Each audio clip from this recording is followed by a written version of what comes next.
हुआ है, कितनी विषम परिस्थितियों में ये आप रिपोर्टिंग कर पा रहे हैं। आप भी खुद को सुरक्षित रखें, लेकिन इस बीच आप देखिए कि किस तरह से गरजती हवाएं, बरसात, लहरों का तूफान, गुजरात में आपदा इस कदर उथल पुथल मचा चुकी है कि कच्छ से लेकर सौराष्ट्र तक भयावह तस्वीरें आ रही हैं। बिपरजॉय के मूवमेंट के साथ तूफान ने गुजरात में तबाही मचानी शुरू कर दी है। तूफानी तांडव की तस्वीरें देखिए, आप खुद अंदाजा लगाइए कि अभी ये लैंडफॉल नहीं हुआ था, ये उससे पहले की तस्वीरें। लैंडफॉल अब होना शुरू हुआ है। रात के अंधेरे में बिजली काट दी गई है, तो तस्वीरें धीरे धीरे करके डैमेज की सामने आएंगी, लेकिन तूफान के तट से टकराने से पहले कैसी तबाही मचाएगी, उसके बाद की तस्वीरें कैसी होंगी, उनका अंदाजा लगाना मुश्किल नहीं। भयंकर तूफान के चलते होटल के अंदर कुर्सी और मेज कागज की तरह उड़ते नजर आए। हवाओं की रफ्तार इतनी तेज थी कि चंद मिनटों में ही हवाएं अपने साथ सब कुछ उड़ा ले गई। ये हाल तब है जब बिपरजॉय ने अटैक भी नहीं किया, मगर तूफानी बारिश के बीच गुजरात में कोहराम मचाना शुरू कर दिया।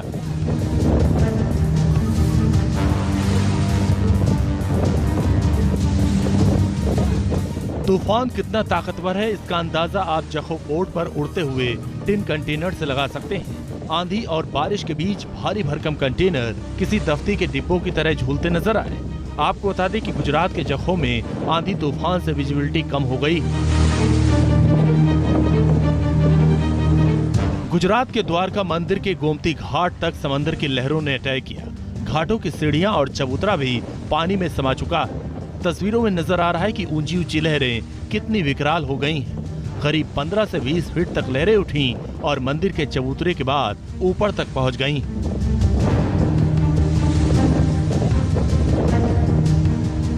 आंधी तूफान के आगे विशालकाय पेड़ भी टिक नहीं पाया। तस्वीरें द्वारका की हैं, जहां भारी भरकम पेड़ जड़ से उखड़ गया।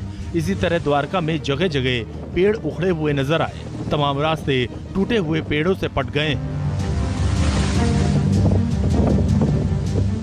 बिपरजॉय के लैंडफॉल से पहले ही तूफान का कहर दिखा। गिर सोमनाथ के कोडिनार में लहरों ने एक मकान को ध्वस्त कर दिया। गनीमत रही कि मकान खाली था, जिसकी दीवार ताश के पत्तों की तरह जमींदोज हो गई। इसी तरह का हादसा दमन में भी हुआ, जहां बारिश और तूफान के बीच एक मकान ताश के पत्तों की तरह धराशायी हो गया।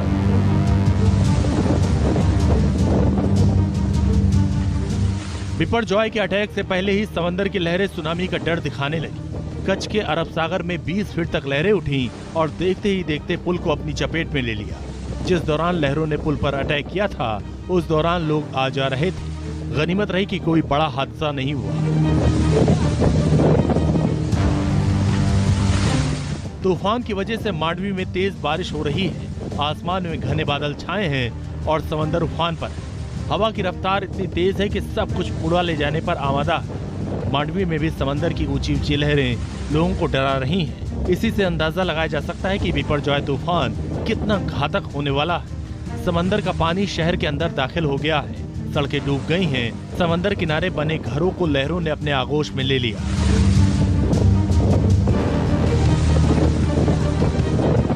गुजरात के जामनगर में कई छोटी बड़ी नावें किनारों से बीच में पहुंच गईं, जिन्हें कंट्रोल करने वाला कोई नहीं है। बताया जा रहा है कि तूफान के अलर्ट जारी होने के बाद मछुआरे इन नावों को समंदर किनारे खूंटे से बांध कर गए थे, लेकिन तेज हवाओं और समंदर में उफान मारती लहरों की वजह से नावें खूंटा तोड़कर भी समंदर में जा पहुंची।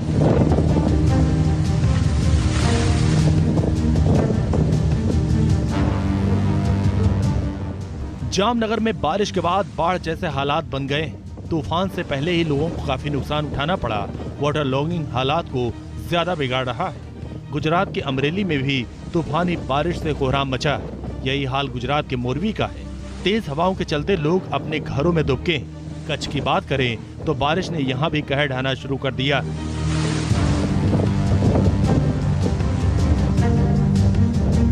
बिपरजॉय गुजरात के सौराष्ट्र और कच्छ से टकराना शुरू हो गया। मौसम विभाग के मुताबिक अभी हवाओं की जो रफ्तार 125 किलोमीटर प्रति घंटे है, वो अगले 4 घंटे में 150 किलोमीटर प्रति घंटे तक पहुंच जाएगी। तेज हवाओं की वजह से सौराष्ट्र और कच्छ के कई इलाकों में पेड़ और खंभे गिरने लगे। लैंडफॉल आधी रात तक जारी रहेगा। Team news nation. और तट से टकराने के बाद तूफान